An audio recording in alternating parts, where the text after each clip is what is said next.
আমি আপনার মতটাকে অ্যাকসেপ্ট করে নিব এবং আমি কিভাবে সম্মানের সাথে এবং বিনয়ের সাথে আমি আমার মতামতটা সবার সামনে উপস্থাপন করব, এটাই কিন্তু আমাদেরকে বিতর্ক শিখায়।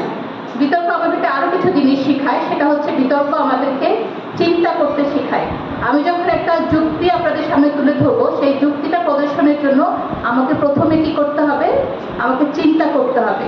তাহলে বিতর্ক সবসময় বলে যে আমাদের চিন্তাকে শানিত করে এবং আমাদের বিতর্কের যে চর্চাটা, সেটা আমি বলবো আজকে আপনারা একটা প্রতিযোগিতায় এসেছেন, আপনাদের এই বিতর্ক চর্চা যেন শুধুমাত্র এই আয়োজনকে কেন্দ্র করে না হয়।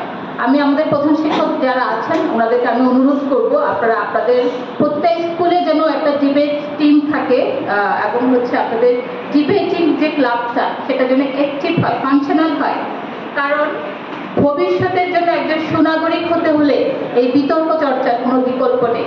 এই বিতর্ক চর্চার মাধ্যমে কিন্তু আজকে আপনারা দুর্নীতি নিয়ে বিতর্ক করেছেন, আপনারা দুর্নীতির বিষয়ে আপনারা একটু পড়াশোনা করেছেন, চিন্তা করেছেন এবং এভাবে আপনারা কি হচ্ছেন, দুর্নীতির বিষয়ে আপনারা সচেতন হচ্ছেন।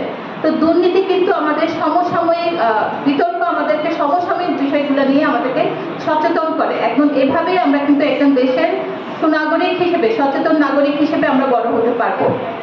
তা আমি বলবো আপনারা বিতর্ক চর্চাটা করবেন এবং এই বিতর্ক চর্চার জন্য কিন্তু আপনাদেরকে জানতে হবে। জানতে হলে যেগুলো করতে হবে, আপনাদের পড়তে হবে, বই পড়তে হবে। আপনাদের যে টেক্সট বুকগুলো সেগুলো তো ভালো করে পড়বেনই, সাথে সাথে অন্য বইগুলা।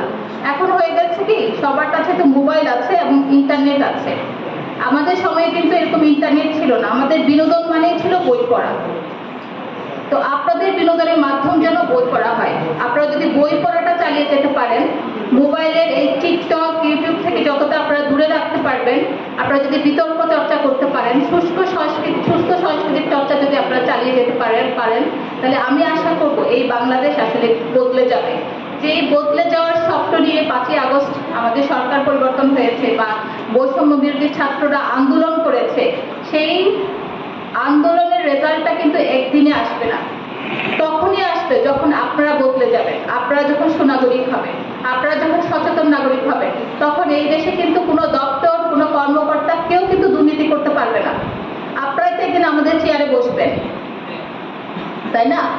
তো আরেকটা জিনিস আপনাদের মাথায় রাখতে হবে, সেটা হচ্ছে আপনারা সবসময় আপনাদের চারপাশ সম্পর্কে, আপনাদের দেশ সম্পর্কে সচেতন থাকবেন। আপনাদের দেশ প্রেমটাকে ধারণ করতে হবে।